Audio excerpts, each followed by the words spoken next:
nós vamos conversar sobre como que depender de modelos prontos de documentos psicológicos podem estar tornando você uma psicóloga mais insegura.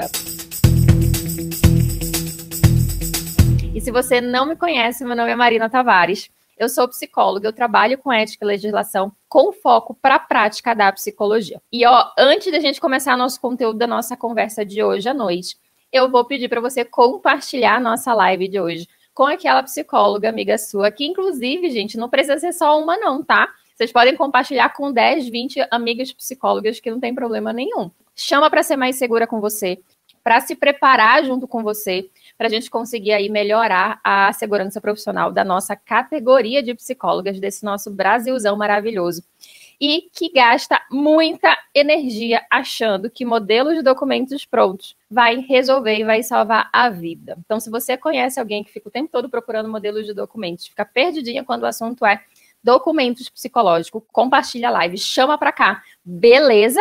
Alguém aqui já ouviu falar em estudo passivo e estudo ativo? Ou, como muita gente pode conhecer, metodologia ativa de aprendizagem? Vocês já ouviram falar sobre isso? Na verdade, existem vários tipos de metodologias ativas, tá? Não é só uma, não. E calma, tenham paciência comigo que vocês vão entender o que isso tem a ver com documentos e o que isso tem a ver com segurança profissional. A gente vai chegar lá. O foco da metodologia ativa é no estudante. O foco precisa estar no estudante. O estudante vai ser o centro do processo de aprendizagem. Então, anota aí. O principal objetivo de metodologias ativas é incentivar os alunos a aprenderem de forma autônoma e participativa a partir de situações reais. Venho começando a estudar sobre metodologias ativas, um assunto que eu me identifiquei muito e vocês vão entender por quê. E que tem total relação com o que, inclusive, eu ensino esse desenvolvimento de autonomia, que é essencial para a nossa construção da segurança profissional para a prática da psicologia. Então, você precisa aprender a buscar as soluções para os seus problemas. Vocês precisam aprender a elaborar prontuário, elaborar documentos psicológicos. A gente vai falar um pouquinho mais sobre isso por aqui, tá? E a essência da nossa segurança profissional, eu falo que é justamente o desenvolvimento dessa autonomia que tem tudo a ver, estão assim, intrinsecamente ligadas com a nossa segurança profissional, beleza? E eu estou estudando muito, lendo bastante sobre isso, peguei algumas referências, se você quiser pegar uma das referências que eu recebi de um amigo nosso, que é dono de escola, inclusive, lá em Belém do Pará, ele utiliza esse tipo de metodologia na escola dele. Ele me deu como referência o site da Nova Escola. Tem muito conteúdo bacana lá, tem livros sobre isso, então procurem, que vai valer a pena, tá? E o que não é a metodologia ativa? Diferente do que a gente... Sabe quando a gente está lá na nossa aula, tá lá na faculdade, sentado na cadeira da faculdade. Sabe quando a gente está estudando e só fica ouvindo e anotando e não tem mais nada, nenhum tipo de interação? Assim é a metodologia passiva. Então, esse tipo de metodologia passiva, em que o professor é detentor do conhecimento e o aluno está lá só para aprender, é o que mais a gente predomina nas metodologias de ensino e de aprendizagem aqui no Brasil. Tá? Provavelmente é o que você aprendeu também, é por onde você aprendeu também. Por que eu decidi trazer esse assunto aqui para a nossa live de hoje? Porque eu tenho sentido, na minha prática profissional, desde que eu comecei a trabalhar com ética e legislação, eu venho percebendo, tanto com as alunas do método PMS, como com o pessoal que acompanha o meu trabalho pelas minhas redes sociais, que a gente tem um problema muito sério e muito grave na base da nossa aprendizagem de modo geral, tá? Isso não é exclusivo nosso, das psicólogas, não é exclusivo da nossa categoria. É um problema que eu estou percebendo que vem lá do ensino básico. Mas não quero ninguém falando assim, tive um problema lá no ensino básico, então eu não tenho como resolver. Não é isso, tá? E aí a gente aprendeu a estudar de uma forma no ensino básico e a gente vai replicando essa forma de aprender até a faculdade. Aí a gente se forma. Pega lá o diploma, você recebeu o título de psicóloga, aí você pega lá seu CRP, aí você vai atuar na prática da psicologia e você continua replicando metodologias passivas de estudo, metodologias passivas de aprendizagem. O que isso significa? Eu venho percebendo que a nossa categoria, que a gente tem o hábito de sair replicando as coisas que a gente aprende, principalmente na faculdade. Eu, por exemplo, aprendi na minha faculdade que é coisa feia, que é coisa ruim, que a gente não pode, por exemplo, diagnosticar, dar um diagnóstico para uma pessoa é a pior coisa que a gente pode fazer. Foi isso que eu aprendi na faculdade. Outra coisa que eu aprendi na faculdade, que a gente só tem condições de ter sucesso na psicologia depois de 10 anos de experiência na área. Aprendi na faculdade. O que foi que eu aprendi na faculdade? A fazer transcrição de sessão. Eu não aprendi a fazer prontuário psicológico. Aí eu me formei e eu continuei replicando esse tipo de informação. Eu continuei achando que eu não podia de jeito maneira fazer diagnóstico, e tem muita gente que aprende que diagnóstico é privativo de médico, e não é verdade. Diagnóstico não é privativo de nenhuma categoria profissional. Nós, como psicólogas, podemos sim utilizar, fazer avaliação psicológica para fins de diagnósticos psicológicos, tá? E muita gente aprende isso e sai replicando essa informação. Sai gritando para os 4 cantos do mundo que a gente não pode fazer avaliação psicológica para fins de diagnóstico. Galera aprende a fazer transcrição na faculdade. Chega na prática clínica, no momento em que está só a gente lá, a gente não tem mais a faculdade para resolver os nossos pepinos. E o que a gente faz? Milhões de transcrições de sessões. A gente passa horas fazendo transcrição de sessão. E a gente fica replicando tudo isso sem nem parar para pensar o que a gente está fazendo da nossa vida. Por que eu estou repetindo que a gente não pode diagnosticar? Por que eu estou fazendo 4, 5, 6 folhas de transcrições de sessão? Isso a gente não para refletir. A gente simplesmente fica no automático, repetindo. Mesma coisa com contrato terapêutico. A quantidade de gente que quer modelo pronto de contrato terapêutico só para mudar o nome do paciente, para mudar o dia da semana, para mudar o horário, o endereço. Continuar replicando esse tipo de comportamento, esse tipo de informação, esse tipo de aprendizagem, só vai afastar a gente da nossa segurança profissional. Estudar a partir de metodologias passivas de aprendizagem não vai nos motivar a ter um raciocínio crítico daquilo que de fato a gente precisa saber para exercer a psicologia na área que você tiver interesse. Eu na minha de ética e legislação, você na sua de psicóloga clínica, ou na área da assistência, ou na área hospitalar, ou na área organizacional, ou na área escolar, na área que você quiser atuar. Perdi as contas de quantas pessoas me pedem diariamente modelos de documentos prontos. E por que o pessoal sai pedindo modelos de documentos prontos? Porque é mais fácil. É mais fácil replicar modelos de documentos prontos e repetir um modelo que já está pronto e você mudar uma ou outra informação. Concorda? É muito mais fácil a gente fazer isso do que a gente parar para entender, parar para estudar a elaborar um documento psicológico. Tem muita gente, vocês não têm noção. Muita gente, muitas psicólogas estão perdendo muito tempo, estão muito preocupadas em saber qual é a estrutura, quais os conceitos e as finalidades de cada documento. Tem gente que acha que precisa aprender 10, 100, 200, 500 tipos de documentos diferentes, mas tem pouquíssima gente preocupada realmente em tentar entender qual é a lógica da elaboração de um documento? Para que serve um documento psicológico, de modo geral? Qual é a função de um documento psicológico na nossa prática profissional? Tem muita gente que está com foco errado. Tirem o foco dessa busca de respostas prontas, dessa história de vou perguntar para a Marina, estou com um caso assim, assim, assado. Marina, qual é o documento que eu faço? E aí fica esperando eu falar, faz o documento tal. Isso é modelo passivo de metodologias de aprendizagem. Vamos começar a desenvolver o nosso raciocínio crítico para a nossa prática profissional. Eu aprendi a vida inteira a partir de metodologias passivas. Eu comecei a mudar um pouquinho disso na minha vida quando eu decidi estudar para o concurso do CRP aqui de São Paulo. E na época eu nem tinha noção de que eu estava estudando de forma ativa, né? Hoje eu tenho essa consciência. Eu não tinha dinheiro na época, eu entrei no CRP em 2016. Acho que eu fiz a prova em dezembro de 2000, não lembro. Foi algo muito rápido, mas acho que eu fiz a prova em 2016. E aí eu comecei a estudar por conta própria, porque eu não tinha dinheiro para pagar um cursinho preparatório para eu estudar para o concurso do CRP. E aí eu comecei a estudar por conta própria em casa, e eu sou péssima de memória. Então eu fui desenvolvendo a minha metodologia de estudo para realmente conseguir aprender todos os conteúdos que eu precisava para conseguir passar na prova do concurso, para ser funcionária, psicóloga, funcionária lá do CRP São Paulo. E eu não sabia que isso era metodologia ativa de aprendizagem.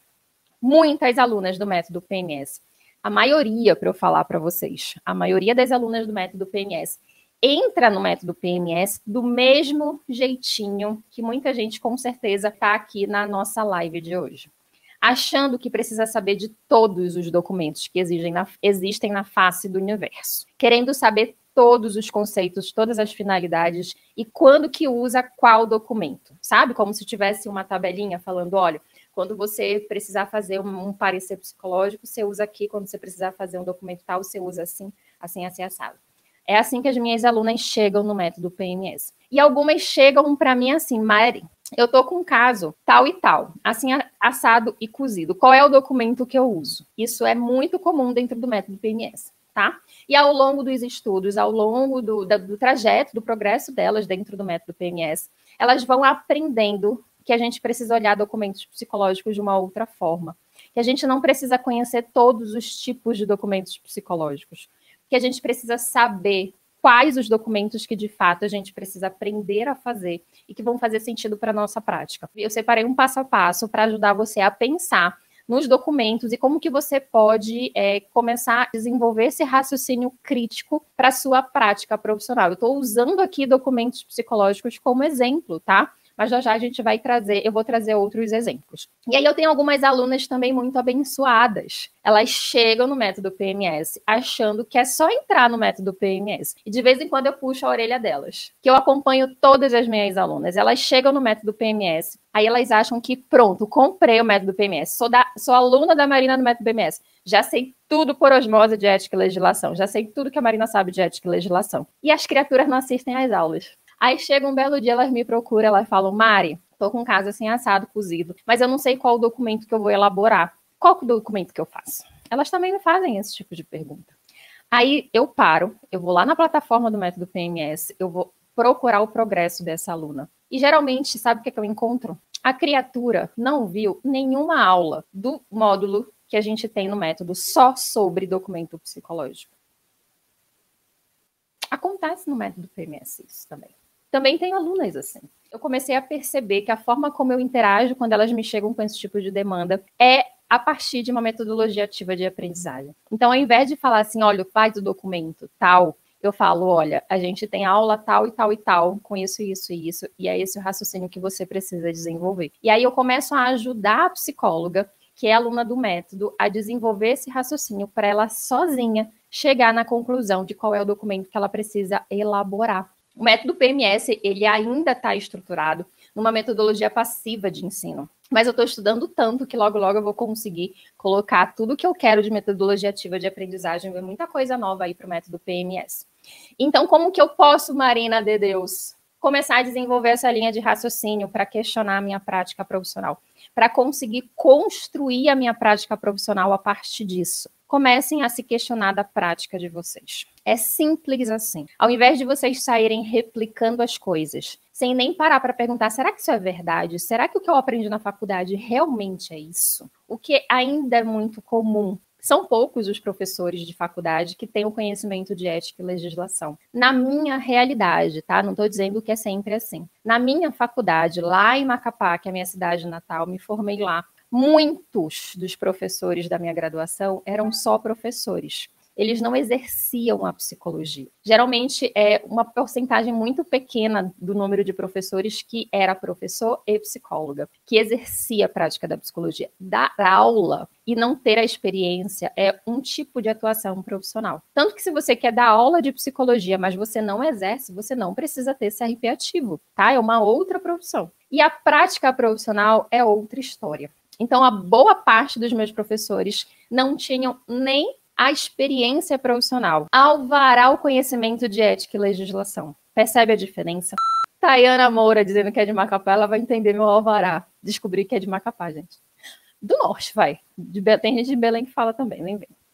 Eu sempre falo para vocês, segurança profissional é movimento, é ação. É associar conhecimento teórico com a prática profissional. Se você quer ser uma psicóloga, se você quer ser um psicólogo mais seguro e mais segura, precisa ter prática profissional. Comecem a se questionar da prática de vocês, ao invés de vocês saírem replicando. Se questionem de conceitos básicos. Você trabalha na clínica? Você trabalha com psicoterapia? Beleza. Você já parou para se perguntar o que é psicologia clínica? O que é psicoterapia? psicoterapia. Você trabalha, por exemplo, no CREAS, no CRAS, tem algumas alunas que são da área da assistência social no método PMS. Você já parou para se perguntar qual é o papel de uma psicóloga na assistência social? Qual é o seu papel de psicóloga na área em que você atua? Você sabe fazer uma avaliação inicial dentro de um processo de psicoterapia? Você sabe fazer a avaliação de demanda, de queixa? Você faz prontuário? Você já parou para perguntar por que você é obrigada a fazer prontuário psicológico? E ainda tem gente que acha que não, tá? Mas todas as psicólogas, todo mundo que exerce a psicologia tem a obrigação de fazer prontuário psicológico, independente da área de atuação, tá? E muita gente só faz do jeito que acha que tem que fazer. Você já parou para se perguntar por que você é obrigada a fazer prontuário? Qual é o sentido do prontuário psicológico na nossa vida profissional?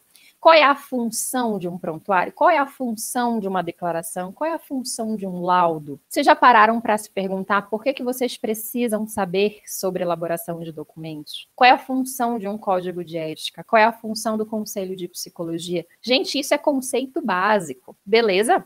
Quero vocês se questionando, e eu estou começando a incentivar as minhas alunas, e eu falo para elas, olha, surgiu a dúvida, antes de vocês vierem direto a mim, de qualquer forma, elas têm vários canais de contato comigo, de me perguntar, façam a parte de vocês. Procura se a resposta de vocês já não está dentro do método PMS. Procura no Google, faça uma pesquisa, procura nos livros. A quantidade de pessoas que me mandam nas caixinhas que eu deixo nos meus stories no meu Instagram. Marina, o que é uma avaliação psicológica? Marina, o que é pedindo conceito de questões mais técnicas, sabe? Procura nos livros, criatura. Procura em artigo científico que você precisa para exercer a prática da psicologia. E aí, depois de tudo isso, eu falo para minha aluna, se você ainda tiver com dificuldade de pensar, aí você me procura, porque é assim que você vai desenvolver a sua segurança profissional. Se não, eu tiro uma psicóloga que ainda não é aluna, que está dependendo, por exemplo, de modelos de documentos prontos, e eu torno essa aluna dependente de mim. E não é isso que eu quero. Eu quero todas as minhas alunas, todo mundo que me acompanha, livre, dependente de si mesma. Eu não quero ninguém me guardando num potinho para poder consultar e orientar toda hora que surgir uma dúvida, sabe? Não é assim. Eu quero que vocês consigam desenvolver a autonomia profissional de vocês e a segurança para vocês conseguirem buscar de forma ativa a resposta para os problemas de vocês. Para vocês conseguirem buscar de forma ativa a resolução das demandas que aparecerem na prática de vocês. O que eu venho percebendo em relação a essa questão de quem tem uma metodologia mais ativa, quem tem uma metodologia mais passiva de aprendizado? As minhas alunas do método PMS, gente, eu falo bastante delas, que elas são as que eu mais acompanho, tá? Sei das histórias, tem aluna com quem eu falo todo dia, então eu acompanho a evolução, eu sei como elas chegam, eu sei como elas saem do método, então eu consigo compartilhar muito mais as experiências que eu tenho a partir da vivência delas na psicologia. E as psicólogas que chegam no método PMS conseguem se destacar muito mais são as alunas que estudam de forma mais ativa, que elas passam a se questionar e elas começam a entender a função daquela prática na vida delas. A função de um prontuário, a função de uma avaliação, a função da área de atuação dela, a função de uma orientação parental. E elas param de querer respostas prontas, sabe? Eu faço isso ou aquilo. Não, a gente tem vários outros aspectos para a gente levar em consideração na hora de tomar uma decisão. A gente não toma uma decisão só porque é algo ético ou antiético. Não é assim que funciona a nossa prática profissional.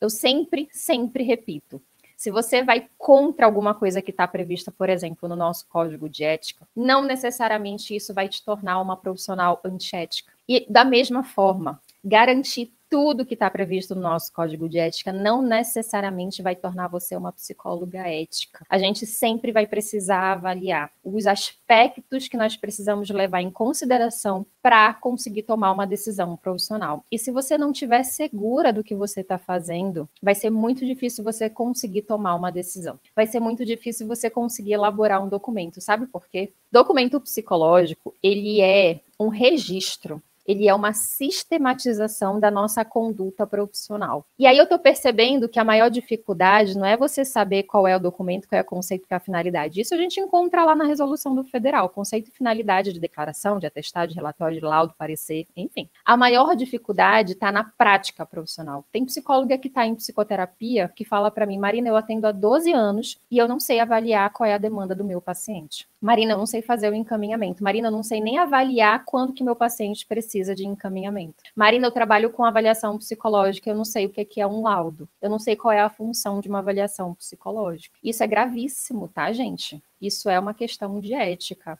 Alguns exemplos de alunas que se destacam por terem esse funcionamento, esse comportamento de estudos mais ativos. Stephanie Aguiar, ela inclusive já foi convidada para dar aula sobre prontuário psicológico. O meu coração enche de orgulho quando as minhas alunas passam a se tornar referências em ética e legislação para as pessoas que são próximas a elas. Assim como eu tenho outras pessoas que entraram no método só porque querem aprender para dar aula de ética e legislação. Gente, foi mais linda. Stephanie é uma que é doida para ensinar sobre ética. Falo, pronto, mulher, venha dar aula dentro do método PMS, coisa mais linda, aluna dando aula dentro do método. Vai ser o auge da minha realização profissional.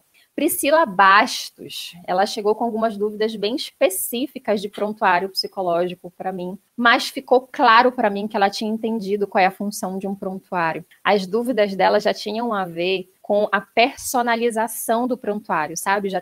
Ela já estava conseguindo construir um prontuário com a carinha dela e quais as informações que realmente fariam sentido para a prática dela. E ela atende de forma online, por exemplo, ela trabalha com supervisão, trabalha com público nichado, ela atende só mulheres na prática clínica. E além de fazer os cursos online que ela também tem. Mas quando a gente tem essa metodologia, a gente já não fica mais preocupada com qual é a estrutura, qual é o conceito, qual é a finalidade. A gente passa a ter outro tipo de questionamento, entende? E são esses outros questionamentos que eu já até citei alguns para vocês, que é o que vai levar você a ser uma psicóloga mais segura. Ficar procurando pergunta e resposta não é isso que vai tornar você uma psicóloga mais segura. Ah, Marina, mas é muito fácil pegar o modelo pronto de documento. Por que estudar dá trabalho? Eu não quero ler a resolução, Marina. É muito difícil ler uma resolução. A maioria das pessoas que me falam que uma resolução do conselho é difícil porque nunca pararam nem para ler. Tem gente que fala assim para mim, depois de assistir uma aula minha, nossa, eu achava que era um bicho de 7 cabeças. Gente, eu tenho uma aluna do método, ela falava para mim assim no início, Marina,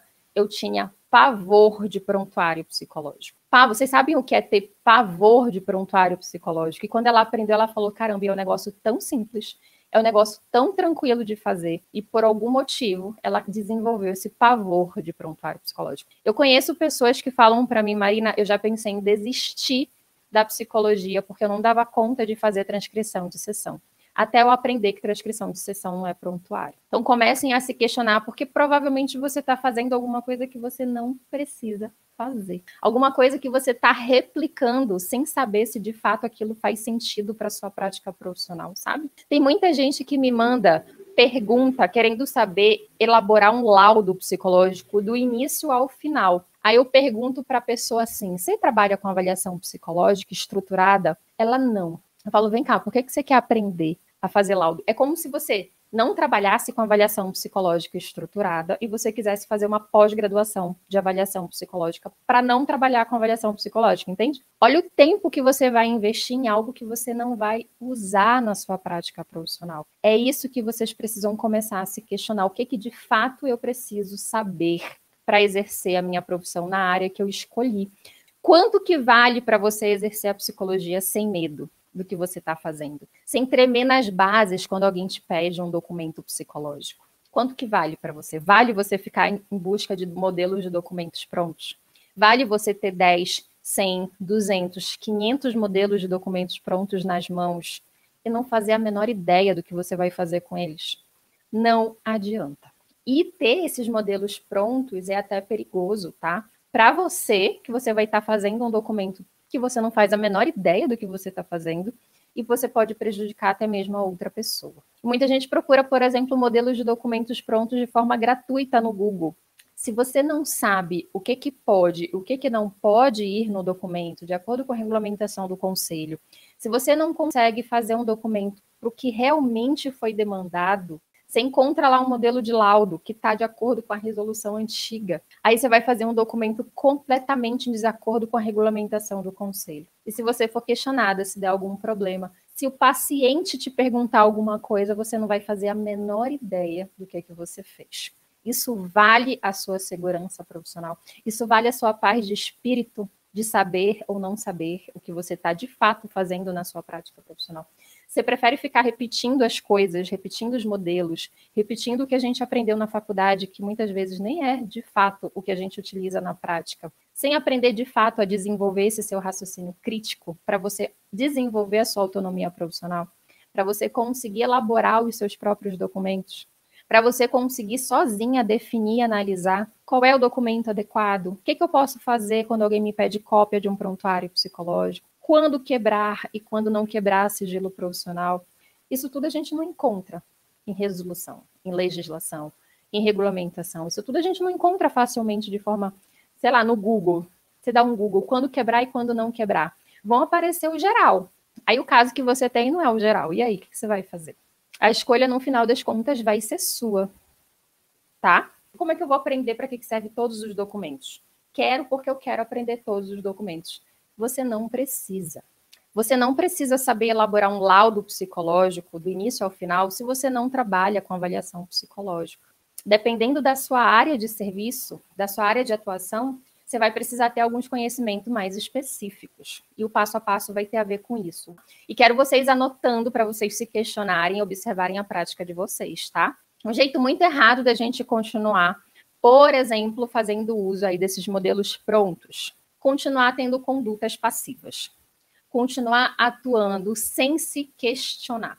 Sem ter uma conduta reflexiva da própria prática profissional. Não importa quantos anos você tem de formada, se você atua na clínica, eu quero que você se pergunte e responda o que você está fazendo na clínica. Qual é seu papel, o que é psicologia clínica? Tem muita gente que acha que a clínica, que a escuta clínica se dá em 4 paredes de um consultório, que não é verdade.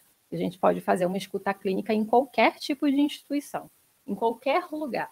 Qual é o seu propósito, qual é o seu papel como psicóloga dentro de um processo de psicoterapia? Eu quero vocês se questionando sobre isso, tá? Continuar replicando modelos prontos, de documentos, de prontuário, sem se preocupar com o que você está fazendo, sem se preocupar em saber desenvolver esse raciocínio para você conseguir pensar sobre essas ferramentas de trabalho. O que de fato você se sente segura para registrar? Beleza? Qual é o jeito certo para você conseguir ir no caminho da sua segurança profissional? Questiona a prática que você tem. O que, como, sabe aquela história, como que vive, como é a história do Fantástico? Nem é fantástico, do que vivem, como bebem, nunca sei. Globo Repórter. Quem é do que vive, como bebe, o que, como bebe. Eu não sei, como é que fala? Me ajudem. Como se reproduzem, onde vivem, isso. Entenderam, vocês me entenderam. Trabalha com psicologia hospitalar, qual é o papel da psicologia hospitalar? O que você deve realmente saber fazer dentro da área hospitalar? Tenham posturas mais ativas em relação à prática de vocês. Comecem a desenvolver as habilidades de investigação, de reflexão, de criação das resoluções dos problemas e das demandas que vão aparecer para vocês. Na prática profissional, na clínica, vocês não vão poder, sei lá, o paciente pediu um atestado, aí você vai falar, ih, caramba, não sei, peraí, deixa eu ligar para a Marina para saber o que é que eu faço agora. Não dá para a gente fazer isso. E eu não digo nem porque eu não vou estar disponível, mas, gente, eu lembro a angústia que era, o pavor que era quando alguém me pediu uma declaração. Declaração é um dos documentos mais simples que existe. Quando alguém me pediu uma simples declaração, que eu não fazia a menor ideia do que era uma declaração, eu lembro do pavor que eu sentia por não saber o que a pessoa estava me pedindo. No início da minha clínica, eu só sabia que a pessoa tinha direito. Agora, o que era, como que eu ia fazer, não fazia a menor ideia.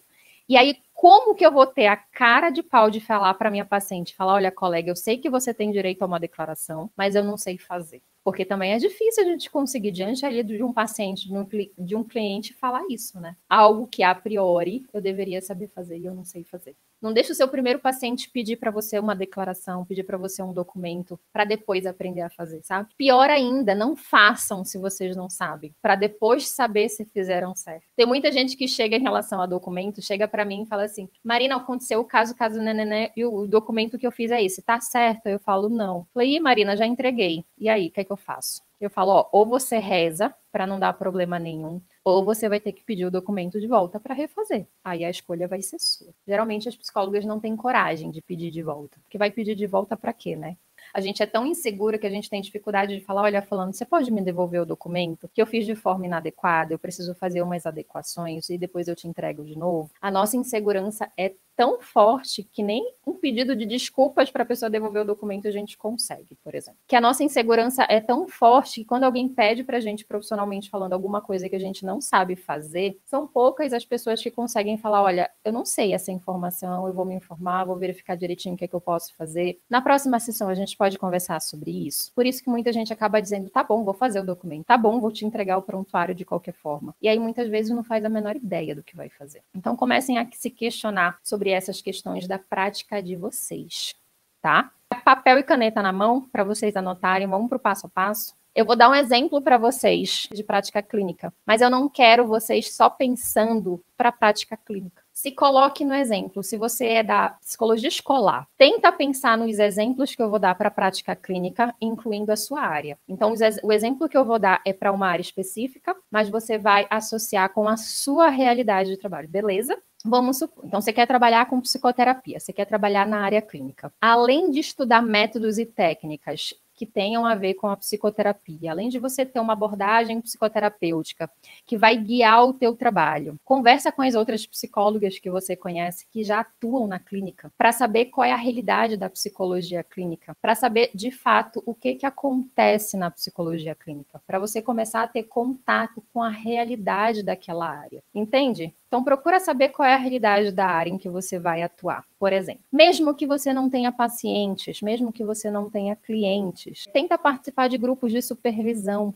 se você tiver condições, é claro. Porque você vai ouvir relatos de casos e das possibilidades do que de fato acontece naquela prática. E aí você vai conseguir se preparar, falar, eu preciso aprender a lidar com isso aí. Eu preciso saber manejar quando alguém me falar que está com ideação suicida.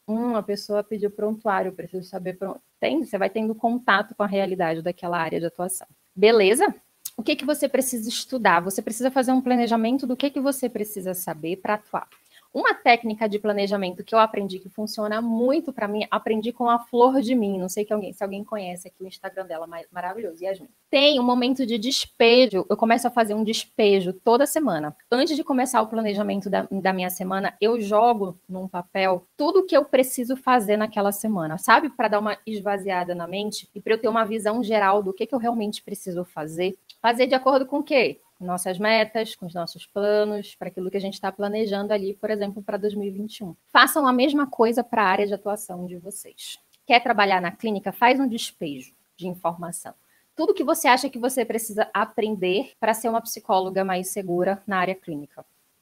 Faz isso. Eu vou te dar algumas dicas aqui do que você já precisa olhar, que vai precisar estar no teu despejo de forma obrigatória, tá? Segundo a minha resolução mesmo. Se você vai atuar na clínica, você precisa aprender sobre prontuário psicológico. Falei já na live que é obrigatório, lembra? Independente da sua área de atuação, você vai precisar aprender. Falaram aí da área hospitalar. Quem trabalha em área hospitalar tem que saber fazer prontuário multiprofissional. Tem que saber como é a questão de sigilo profissional no caso, em situações de caso, de discussão de caso. O que a gente compartilha, o que não compartilha. Área hospitalar, existem protocolos. Então, dependendo da área do hospital em que você atua, você vai precisar conhecer os protocolos daquele hospital. Se você atua na UTI, por exemplo, dá uma olhada quais são os protocolos mais frequentemente usados para os casos que aparecem ali naquela UTI, tá? Dependendo da instituição, dependendo da área, vocês vão precisar olhar para caminhos diferentes. Você trabalha com a psicoterapia, você vai precisar aprender a fazer declaração. É um dos documentos mais solicitados. Muita gente conhece como declaração de horas, sabe? Aquela que só para comprovar de que a pessoa naquele dia, naquele horário, teve acompanhamento. Pois é, você precisa aprender a fazer uma declaração. Não deixa para ter o pavor que eu sentia quando alguém me pedia a declaração e eu não fazia a menor ideia do que isso significava. É o documento mais administrativo que existe na face do universo. Recibo. Se você atua de forma autônoma, você vai precisar saber fazer recibo. Se você trabalha no CREA, no CRAS, você não vai precisar saber fazer um recibo. Por exemplo, tá? Documento para reembolso de convênio para a prática clínica é cada vez mais solicitado, além do recibo convencional. Se você vai para a prática clínica, coloca lá no seu despejo, documento para reembolso de convênio. Encaminhamento, se você trabalha em hospital, área social, psicoterapia, área clínica, plantão psicológico, organizacional, A gente precisa fazer, até eu, que trabalho com ética e legislação, preciso fazer encaminhamento. Tem muitos casos que eu não atendo em psicoterapia. Quando alguém precisa de psicoterapia, vem me pedir para ser atendido por mim, eu faço o encaminhamento porque eu não atendo, entende? Você vai precisar saber fazer um encaminhamento. Escrito ou verbal. Você vai precisar saber o que você precisa avaliar para chegar na conclusão de que é necessário um encaminhamento para aquele caso. A avaliação inicial, entrevistas iniciais para a prática clínica, você precisa. Ninguém começa o processo de psicoterapia no primeiro atendimento. Mesma coisa para a área hospitalar, você vai precisar saber fazer um primeiro atendimento, de repente uma triagem, como eu falei, dependendo da área em que você atua dentro do hospital. Ok? Contrato de prestação de serviço. Você vai precisar saber quando você for contratada para prestar qualquer tipo de serviço, avaliação psicológica, supervisão, consultoria, mentoria, não sei o que é que você quer com a prática da psicologia. Então, faz um despejo do que é que você precisa atuar. Dei vários exemplos aqui de psicoterapia. Vai olhando para aquilo que é prioridade, vai olhando para aquilo que é possível para você, mas se organize e se planeja para isso. Começar a se questionar sobre isso, a buscar informação por conta própria, de como que você consegue construir tudo isso, quais os caminhos, quais as suas possibilidades. É isso que vai tornar você uma psicóloga mais segura. Não é ficar replicando a declaração que eu ensinei, o recibo que eu ensinei. Não é isso. Que a forma como eu trabalho pode ser diferente da forma como você prefere trabalhar. Por exemplo, o laudo psicológico que eu citei. Se você não trabalha com processo estruturado de avaliação psicológica, você não precisa saber elaborar um laudo do início ao final. Mas se você trabalha na área clínica, sem ser com avaliação psicológica, você precisa saber ler e interpretar um laudo psicológico, por exemplo. Concorda? Quando eu trabalhava na clínica, que eu recebia muitos casos de adolescentes e crianças com diagnóstico de TDAH. As crianças e adolescentes já chegavam para a minha clínica com esse diagnóstico. Muitos já chegavam até com Ritalina prescrita por médico. E dependendo do caso, antes de eu começar de fato um processo de psicoterapia, eu precisava encaminhar para essas crianças, para esses adolescentes fazerem uma avaliação. Eu não faço avaliação, nunca fiz, nunca me interessei em fazer. Então eu precisava encaminhar para uma avaliação neuropsicológica, para uma avaliação psicopedagógica, para uma avaliação psiquiátrica, para uma avaliação neuro, sei lá, algum encaminhamento eu fazia. E se de repente eu precisasse fazer para uma avaliação psicológica, por que eu faria esse tipo de encaminhamento? Eu não trabalho. Chegou para mim um paciente, eu falei, ok, eu preciso fazer uma avaliação psicológica com a finalidade de tal coisa. Aí eu encaminho o meu paciente para fazer um processo de avaliação psicológica com outra psicóloga. Aí eu vou pedir o laudo, porque eu vou precisar levar em consideração para avaliar o meu paciente, concorda? Se eu não sei nem ler e interpretar, se eu não sei nem qual é a função de um laudo, para que serve, eu não vou conseguir avaliar um laudo e levar em consideração no meu trabalho, entende? Tá me acompanhando? Então, eu não preciso saber elaborar um laudo. Se você não trabalha com avaliação psicológica, você não precisa saber elaborar um laudo. Mas você precisa conhecer para saber se aquele laudo está ok, se está condizente, se você vai levar em consideração e falar, esse laudo aqui está todo esquisito, está todo errado, não sei nem o que a mulher fez. Desconsidera, faz o teu trabalho ali por conta própria. Busca uma outra avaliação, uma outra opinião, tá? Se vocês colocarem em prática todos esses questionamentos a partir da prática de vocês, estiverem dúvidas, me procurem. Eu vou estar aqui. Assim que possível, eu respondo e vou ajudar vocês a pensarem. Mas não disponibilizo o modelo, vocês já sabem por quê. Vou ajudar vocês a desenvolverem um raciocínio crítico para vocês construírem a segurança profissional de vocês. Combinado? Dá um like para a gente saber. Isso é um número que facilita muito a gente saber se a gente está no caminho certo, se não está no caminho certo. O que é que a gente precisa para melhorar o conteúdo, para de fato ajudar vocês. Obrigada pela presença de vocês. Beijo grande e a gente se vê.